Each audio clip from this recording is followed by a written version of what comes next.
साथ संगत जी, प्यार से कहना। साथ संगत जी, एक बात पर कभी गौर किया है आपने? हम सत्संग रोज सुनते हैं। हम जानते हैं कि झूठ नहीं बोलना है, निंदा नहीं करनी, क्रोध नहीं करना, यह सब हमें रटा हुआ है। लेकिन जब परीक्षा की घड़ी आती है, जब कोई हमारा अपमान कर देता है या फिर जब कोई नुकसान हो जाता है, तो यह सारा ज्ञान कहाँ चला जाता है? उस वक्त हम भक्त क्यों नहीं रह जाते? उस वक्त हम केवल प्रतिक्रिया देने वाले आम इंसान क्यों बन जाते हैं? इसका कारण क्या है? सात्संगत, कारण यह है कि ज्ञान हमारे कानों तक तो पहुंचा है, लेकिन अभी किरदारों तक नहीं उतरा। जैसे कबीर साहब ने कितनी बेबाक बात कही है, पोथी पड़ी पड़ी जगमुआ, पंडित भया न कोय, ढाई आखर प्रेम का, पढ़े सो पंडित होए। साथ संगत जी, यहाँ पढ़ने का मतलब सिर्फ किताबों को रटना नहीं है। पढ़ने का मतलब है उस प्रेम को, उस निरंकार को अपने व्यवहार में उतार लेना। आज हम इसे गैप की बात करेंगे साथ संगत, कि जानकारी को जीवन कैसे बनाया जाए। साथ संगत, जरा सोचिए, अगर आपके जेब में डॉक्टर की दी हुई पर्ची रखी हो तो क्या आपकी बीमारी ठीक हो जाएगी? पर्ची में दवा का नाम लिखा है, यह ज्ञान है साथ संगत, लेकिन जब तक दवा खरीद कर खाई नहीं जाएगी तब तक बीमारी नहीं जाएगी। ठीक इसी तरह साथ संगत, सदगुरु ने हमें ब्रह्म ज्ञान दिया है। यह नक्शा है साथ संगत, लेकिन नक्शे पर उंगली फिराने से यात्रा तो पूरी नहीं होगी। नक्शे पर चलना पड़ता है, और चलने में सबसे बड़ी बाधा कौन है? दुनिया, परिवार? नहीं साथ संगत, सबसे बड़ी बाधा है हमारा अपना मन। गीता में अर्जुन ने भगवान कृष्ण से यही तो कहा था, चंचलम ही मनः कृष्ण प्रमाथि बलवत् दृढ़म। हे कृष्ण, यह मन बड़ा चंचल है, यह वायु की तरह है जिसे मुट्ठी में पकड़ना मुश्किल है। साथ संगत जी, यह मन बहुत चालाक है, बहुत चालाक, अपनी गलती मानने को तैयार ही नहीं होता। जब हम सत्संग में वचन सुनते हैं कि समर्पण करो, तो मन कहता है, हाँ ये तो बात तो उसके लिए है, मुझे तो सब पता है। यह जो मुझे पता है का भाव है ना साथ संगत, यही वह दीवार है जो गुरु की रहमत को भीतर आने से रोक रही है। साथ संगत जी, तो फिर समाधान क्या है? समाधान है साथ संगत, गुरु के वचन पर पूर्ण समर्पण। अब साथ संगत, यहां बहुत से लोग कंफ्यूज हो जाते हैं। लोग सोचते हैं समर्पण का मतलब है हाथ पर हाथ रखकर बैठ जाना कि अब जो करेगा गुरु करेगा। नहीं साथ संगत जी, यह आलस्य है, समर्पण नहीं है। थोड़ा समझिए, एक छोटा बच्चा है, उसे चलना नहीं आता, वह पिता की गोद में है, उसे चलने की चिंता नहीं है क्योंकि पिता चल रहे हैं। यह समर्पण है। लेकिन एक जवान बेटा है, पिता उसे कहते हैं कि बेटा खेत में जाकर मेहनत कर।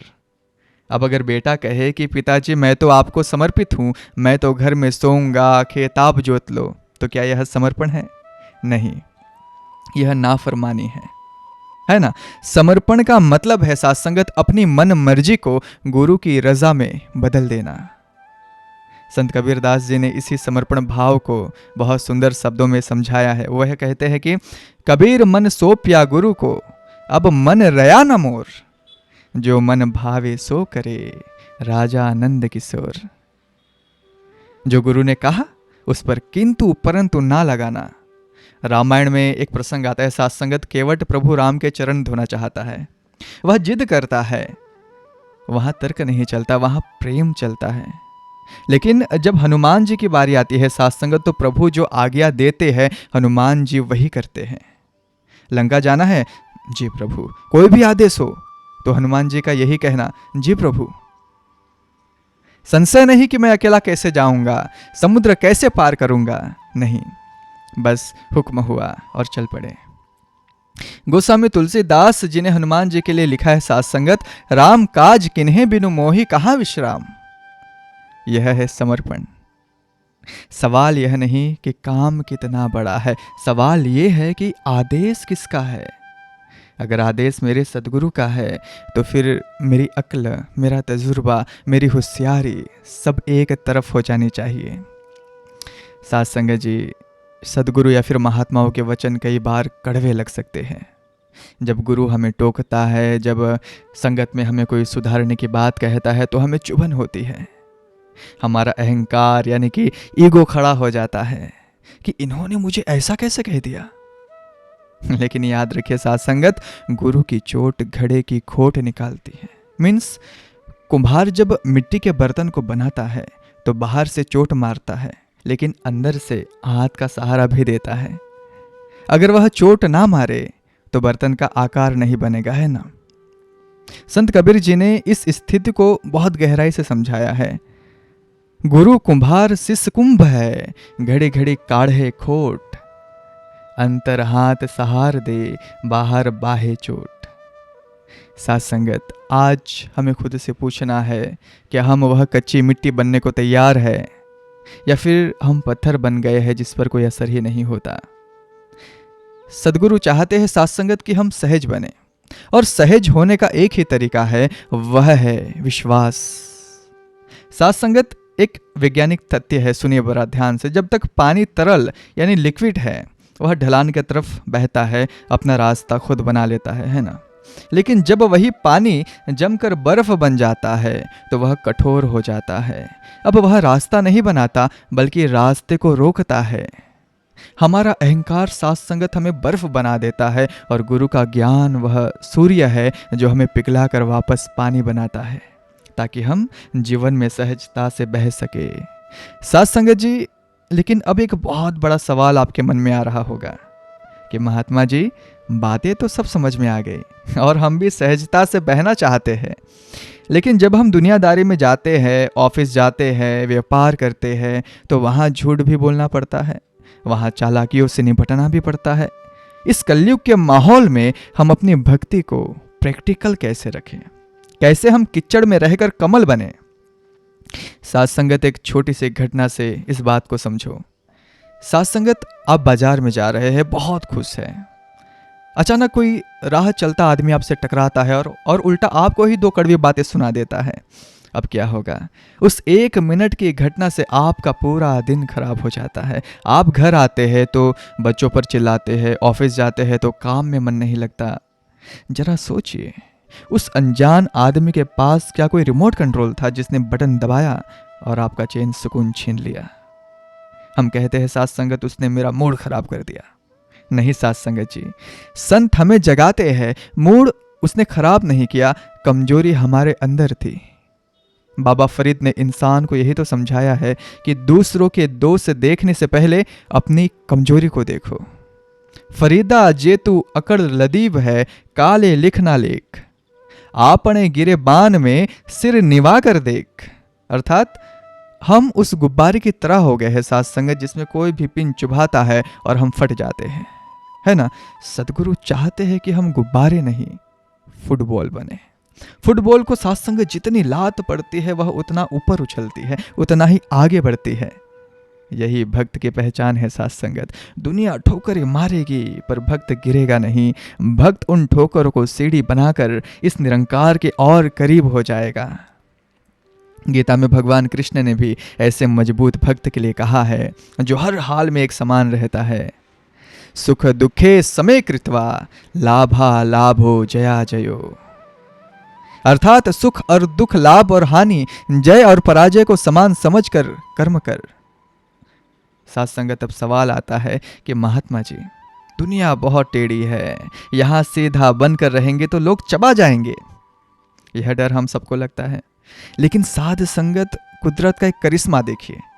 हमारे मुंह में 32 दांत होते हैं, पत्थर जैसे सख्त, पत्थर जैसे मजबूत, और उनके बीच में अकेली एक जीभ रहती है, कोमल, नरम, बिना हड्डी के।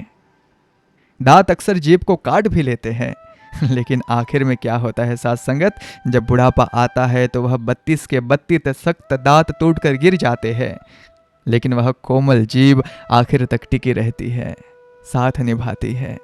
जो अकड़ता है साथ संगत वह टूट जाता है, और जो झुकता है, जो विनम्र है, वही टिकता है। यह भक्ति मार्ग है। इसलिए साथ संगत, भक्ति हमें कमजोर नहीं बनाती, भक्ति हमें लचीला यानी कि फ्लेक्सिबल बनाती है। और जो लचीला है उसे दुनिया की कोई आंधी तोड़ नहीं सकती, क्योंकि वो लचीला है। साथ संगत एक और बहुत बारीक बात पर गौर कीजिएगा कि हम अपने शरीर का कितना ध्यान रखते हैं। अगर खाने में बाल आ जाता है तो पूरा खाना छोड़ देते हैं, पानी गंदा हो तो नहीं पीते, लेकिन कानों के रास्ते हम अपने अंदर कितना कचरा जाने देते हैं, कभी सोचा है? किसी ने निंदा की, हमने सुन ली। किसी ने नफरत फैलाई, हमने अपने दिमाग में बिठा ली। गोस्वामी तुलसीदास जी ने रामचरितमानस में ऐसे लोगों के लिए कहा है, साथ संगत, जो बुराई सुनने में रस लेते हैं, पर निंदा सुनी जो हरसाई, अस कछु पाप जगत महुनाई। और यह हर रोज हर किसी के साथ हो रहा है, ऐसा नहीं कि कभी कभी हो रहा है, हर रोज हो रहा है। चाहे वह सोशल मीडिया या फिर मोबाइल के जरिए हो, या फिर सामने से आकर कोई कह दे, यह जहर आप हर रोज पी रहे हो। हमने अपने मन को डस्टबिन बना लिया है साथ संगत, जो आता है कचरा फेंक कर चला जाता है। इसलिए जरूरी है कि हमें अपने कानों पर एक फिल्टर लगाना होगा, जिसे जैसे चाय छानते हैं, चाय की पत्ती यानी कि कड़वाहट को छन्नी में रोक लेते हैं और मीठे चाय को प्याले में उतार लेते हैं। यही कला एक गुरु सिख की होती है साथ संगत। संत कबीर जी ने क्या कमाल का फिल्टर दिया है, सुनिए। साधु ऐसा चाहिए जैसा सूप सुभाए, सार सार को गही रहे, थोथा दे ही उड़ाए। संसार में कोई आपकी बुराई कर रहा है, वह उसका स्वभाव है, यानी कि थोथा। आप उसमें से भी अपने सुधार की बात यानी कि सार पकड़ लो और बाकी को हवा में उड़ा दो। अगर आप यह सीख गए साथ संगत, तो आप भीड़ में रहकर भी एकांत का आनंद ले सकते हैं। मन में एक शांति और सुकून रहता है। साथ संगत जी, लोग चमत्कारों के पीछे आजकल बहुत भागते हैं। पानी पर चलना, हवा में उड़ना, इसे लोग सिद्धि मानते हैं, होंगे। लेकिन सदगुरु क्या कहते हैं? सदगुरु कहते हैं यह कोई बड़ी बात नहीं है, तिनका भी पानी पर तैर लेता है, मच्छर भी हवा में उड़ लेता है। असली चमत्कार तो तब है जब एक इंसान जो आग बबूला रहता था, वह बर्फ की तरह शांत हो जाए।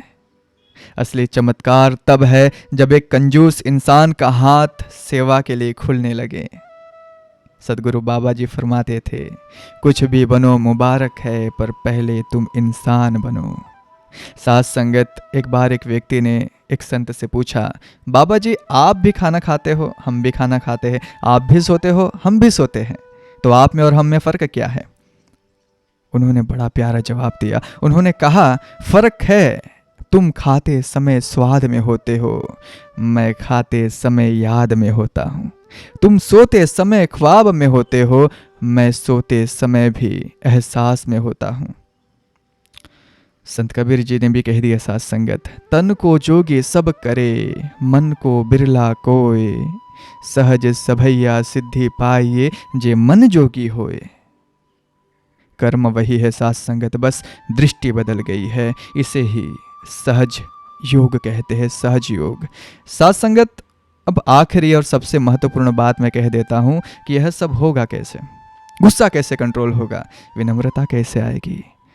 क्या किताबें पढ़कर? नहीं साथ संगत, यह होगा सिमरन और स्मरण, या फिर जो इस निरंकार के साकार उपासक है उसके लिए नाम जप से। गोस्वामी तुलसीदास जी ने रामचरितमानस में यही उपाय तो बताया है। कलयुग केवल नाम आधारा, सुमर सुमर नर उतर ही पारा। अर्थात साथ संगत, इस कलयुग में केवल प्रभु का नाम ही आधार है, जिसका सिमरन करके ही जीव भवसागर से पार उतर सकता है। और संतों, यह कोई छोटी मोटी बात नहीं है, बहुत बड़ी राज की बात बता दी है संतों ने। साथ संगत जी, हम सबके पास स्मार्टफोन है। अगर आपके पास दुनिया का सबसे महंगा फ़ोन हो पर उसमें नेटवर्क ना हो, तो क्या वह किसी काम का है? वह सिर्फ एक खिलौना है। हमारी आत्मा वह फ़ोन है और सिमरन इसका नेटवर्क है। जब हम तू ही निरंकार का सिमरन करते हैं, तो हम उस सुपर पावर से कनेक्ट हो जाते हैं। जब आप पावर हाउस से जुड़ जाते हैं, तो आपके छोटे से बल्ब में भी रोशनी आ जाती है। लेकिन अगर कनेक्शन कटा हुआ है, तो आप कितनी भी कोशिश कर लो, अंधेरा ही रहेगा। इसलिए संतों ने चेतावनी दी है, श्वास श्वास सिमरन करो, बर्बाद ना जे जाए, ना जाने श्वास का आवन हो ना होए। हम सोचते हैं कि बुढ़ापे में भक्ति करेंगे। किसने देखा है बुढ़ापा?